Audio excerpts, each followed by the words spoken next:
ಇನ್ನು ಸಿದ್ದರಾಮಯ್ಯ ಅವರ ರಾಜೀನಾಮೆ ಬೆನ್ನಲ್ಲೇ ಸಂತೋಷ್ ಲಾಡ್ ಭಾವುಕ ಪೋಸ್ಟ್ ಹಾಕಿದ್ದಾರೆ. ನಾನು ಯಾರಾಗಿದ್ದೆ ಮತ್ತು ಯಾರಾಗಿದ್ದೇನೆ, ನಾನು ಇವೆರಡರ ನಡುವೆ ಕಳೆದು ಹೋಗಿದ್ದೇನೆ ಅಂತ ಟ್ವೀಟ್ ಮಾಡಿದ್ದಾರೆ. ವಿಭಿನ್ನ ಚಿತ್ರ ಹಾಕಿ ಪೋಸ್ಟ್ ಮಾಡಿದ್ದಾರೆ ಸಂತೋಷ್ ಲಾಡ್ ಅವರು. ಇನ್ಫ್ಯಾಕ್ಟ್ ಬೆಳಿಗ್ಗೆ ಮಾಧ್ಯಮಗಳ ಮುಂದೆ ಅವರು ಕಣ್ಣೀರು ಹಾಕಿದ್ರು. ಏನನ್ನು ಕೂಡ ಮಾತನಾಡದಂತಹ ಸ್ಥಿತಿಯಲ್ಲಿದ್ರು ಸಂತೋಷ್ ಲಾಡ್ ಅವರು. ಈಗ ಒಂದು ಪೋಸ್ಟ್ ಮಾಡಿದ್ದಾರೆ, ಒಂದು ವಿಚಿತ್ರವಾದ ಪೋಸ್ಟ್ ಹಾಕಿದ್ದಾರೆ, ಚಿತ್ರವನ್ನ ಹಾಕಿದ್ದಾರೆ. ನೋಡಿ, ಗಮನಿಸ್ತಾ ಇದ್ದೀರಿ, ಅದು ಪೆನ್ಸಿಲ್ ಸ್ಕೆಚ್ ಅನ್ನುವಂಥ ರೀತಿಯಲ್ಲಿ ಕಂಡು ಬರ್ತಾ ಇದೆ. ಒಬ್ಬ ಮನುಷ್ಯ ಹಿಂದಿನಿಂದ ಬಾಗಿರುವಂಥ ರೀತಿಯಲ್ಲಿ ಕಂಡು ಬರ್ತಾ ಇರುವಂಥ ದೊಡ್ಡ ತಲೆಯ ಆ ಒಂದು ದೃಶ್ಯ. ನಾನು ಯಾರಾಗಿದ್ದೆ ಮತ್ತು ನಾನು ಯಾರಾಗಿದ್ದೇನೆ ಅನ್ನುವುದನ್ನು ಬರ್ಕೊಂಡಿದ್ದಾರೆ ಸಂತೋಷ್ ಲಾಡ್ ಅವರು. ಅಂದರೆ ಒಂದು ರೀತಿ ಅವರಿಗೆ ಕಳೆದು ಹೋದಂತಹ ಭಾವ ವ್ಯಕ್ತವಾಗ್ತಾ ಇದೆ ಅನ್ನೋದು ಇಲ್ಲಿ ಗೊತ್ತಾಗ್ತಾ ಇದೆ.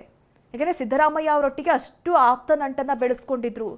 ಯಾವಾಗಲೂ ಎಲ್ಲೇ ಹೋದಾಗಲೂ ಕೂಡ, ಯಾರೇ ಏನೇ ಮಾತನಾಡಿದ್ರ ಸಂದರ್ಭದಲ್ಲೂ ಕೂಡ ಅವರು ಸಿದ್ದರಾಮಯ್ಯ ಅವರ ಪರವಾಗಿ ನಿಂತು ಮಾತನಾಡ್ತಾ ಇದ್ರು. ಮತ್ತು ಮಾಧ್ಯಮಗಳ ಮುಂದೆ ಮಾತನಾಡುವಾಗ ತುಂಬ ಕಾನ್ಫಿಡೆಂಟಾಗಿ ಮಾತಾಡ್ತಾ ಇದ್ದಂಥ ಸಂತೋಷ್ ಲಾಡ್ ಅವರು ಇವತ್ತು ತುಂಬ ಭಾವುಕರಾಗಿದ್ದರು.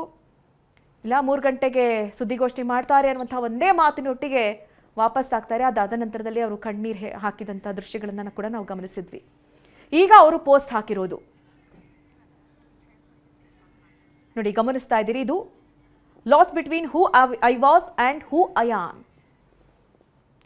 ಕೊನೆಯದಾಗಿ ನಾನು ಏನಾಗಿದ್ದೆ, ಯಾರಾಗಿದ್ದೇನೆ ಅನ್ನುವಂಥ ರೀತಿಯಲ್ಲಿ ಹಾಕಿರುವಂತಹ ಪೋಸ್ಟ್. ಆಮೇಲೆ ಸಿದ್ದರಾಮಯ್ಯನವರು ಬೆನ್ನಿಗೆ ನಿಂತು ಹಿಂದೆ ಎಲ್ಲ ಪವರ್ ಶೇರಿಂಗ್ ವಿಚಾರ ಬಂದಾಗ ಬಹಳ ಗಟ್ಟಿಯಾಗಿ ನಿಲ್ತಾ ಇದ್ದಂಥದ್ದು ಅದು ಸಂತೋಷ್ ಲಾಡ್ ಕೂಡ ಹೌದು. ಆಮೇಲೆ ಹಿಂದೆ ಅವರು ಎಲ್ಲಿದ್ದರು, ಆ ನಂತರದಲ್ಲಿ ಸಿದ್ದರಾಮಯ್ಯನವರ ಬಣ ಸೇರಿಕೊಂಡ್ರು. ಅದಾದ ನಂತರದಲ್ಲಿ ಅವ್ರಿಗೆ ಸಿಕ್ಕಿರುವಂಥ ಸ್ಥಾನಮಾನಗಳು ಇದೆಲ್ಲ ಅವರು ಒಂದು ಕೃತಜ್ಞತೆ. ಆ ಕಾರಣಕ್ಕಾಗಿಯೇ ಈ ರೀತಿಯಂಥ ಒಂದು ಇಲ್ಲಸ್ಟ್ರೇಟ್ ಫೋಟೋವನ್ನು ಹಾಕಿ ಅವರು ಅದನ್ನು ವಿವರಿಸುವಂಥ ಪ್ರಯತ್ನವನ್ನು ಪಟ್ಟಿದ್ದಾರೆ. ಅದನ್ನು ನೀವು ಅಲ್ಲಿ ಗಮನಿಸ್ತಾ ಇದ್ದೀರಾ. ಆಮೇಲೆ ಅವ್ರು ಇನ್ಫ್ಯಾಕ್ಟ್ ಇವತ್ತು ಕಣ್ಣೀರು ಹಾಕಿದ್ರು ಕೂಡ, ಅಂದರೆ ಭಾಳ ಭಾವುಕರಾಗಿದ್ರು ಕೂಡ. ಅದರ ಮುಂದುವರೆದ ಭಾಗವಾಗಿ ಅವ್ರಿಗೆ ಈಗ ಹಾಕಿರುವಂಥ ಪೋಸ್ಟ್ ಇದೆಯಲ್ಲ, ಅದು ನೋಡುಗರಿಗೆ ಅವ್ರವ್ರು ನೋಡಿದಂಥ ಭಾವನೆಗೆ ಬಿಟ್ಟಂಥ ರೀತಿ ಇಲಿಸ್ಟ್ರೇಟ್ ಫೋಟೋ. ಅದನ್ನು ಅವ್ರವ್ರ ಭಾವನೆಗೆ ತಕ್ಕ ಹಾಗೆ ಅವರು ಅರ್ಥೈಸ್ಕೊಳ್ಳೋಕ್ಕೆ ಅವ್ರು ಮಾಡಿರುವಂಥ ಒಂದು ಪೋಸ್ಟು, ಇದನ್ನು ನಾವು ಗಮನಿಸಬಹುದಾಗಿದೆ.